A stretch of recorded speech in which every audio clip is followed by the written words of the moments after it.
Good morning class.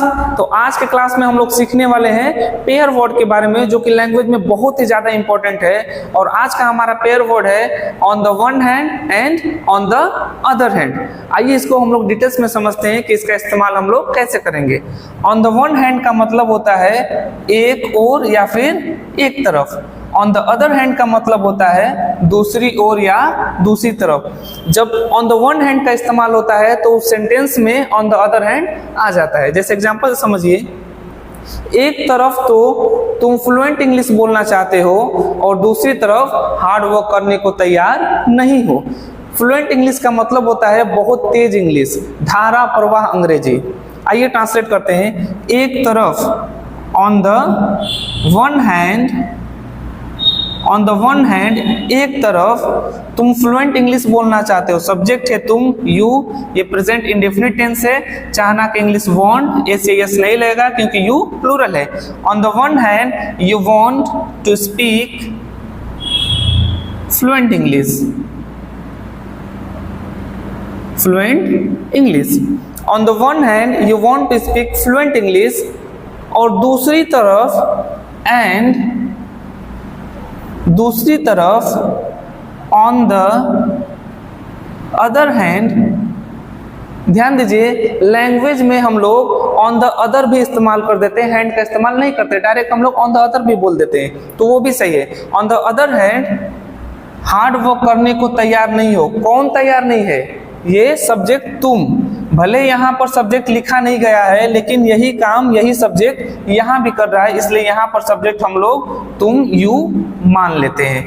On the other hand you are not ready. तुम तैयार नहीं हो, you are not ready to work hard.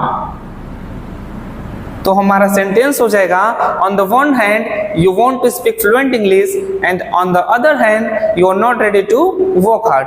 बिल्कुल simple है लेकिन बहुत इंपॉर्टेंट है लैंग्वेज के लिए। नेक्स्ट हमारा एग्जांपल देखिए। एक ओर मेरे पिताजी मुझे पढ़ने के लिए सलाह देते हैं और दूसरी ओर वे मुझे पढ़ने के लिए समय नहीं देते हैं, क्योंकि वो मुझे घर का बहुत सारा काम देते हैं जिसमें वो मुझे बहुत बिजी कर देते हैं, इसलिए मुझे ज़्यादा टाइम मिलता नहीं है, भले मेरे पिताजी इस चीज़ के लिए सलाह देते हैं। आइए ट्रांसलेट करते हैं इस सेंटेंस को। एक ओर या एक तरफ, on the one hand, on the one hand मेरे पिताजी मुझे पढ़ने के लिए सलाह देते हैं। मेरे पिताजी, माई फादर सब्जेक्ट हो गया। माई फादर, सलाह देने का इंग्लिश एडवाइस। अगर ये सी कर देंगे तो एडवाइस ये नाउन हो जाता है, और ये एस कर देते हैं तो ये वर्ब हो जाता है। माई फादर एडवाइजेस, जो कि फादर सिंगुलर होते हैं इसलिए एस लगा देंगे, ये प्रेजेंट इंडेफिनिट टेंस है। On the one hand my father advises me, पढ़ने के लिए, for study. On the one hand, my father advises me for study, and और दूसरी ओर on the other वे मुझे पढ़ने के लिए समय नहीं देते हैं। वे यानी ही। फादर क्या है? सिंगुलर है। फादर के लिए प्रोनाउन किसका इस्तेमाल करेंगे हम लोग? ही का, दे का नहीं। ही। ऑन द अदर हैंड ही समय नहीं देते हैं। डज नॉट को हम लोग शॉर्टकट में लिखते हैं doesn. On the other hand he doesn't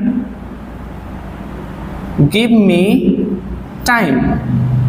on the other hand he doesn't give me time, पढ़ने के लिए, फॉर स्टडी। तो सेंटेंस हमारा हो गया on the one hand my father advises me for study and on the other hand he doesn't give me time for study. Because, क्योंकि, because he gives me a lot of house work, क्योंकि वो बहुत ज्यादा घर का काम देते हैं। So it's very simple but very important in language. इसका लैंग्वेज में इस्तेमाल करिए। फिर नेक्स्ट क्लास में हम लोग नेक्स्ट पेयर वर्ड के बारे में समझेंगे। Thank you very much.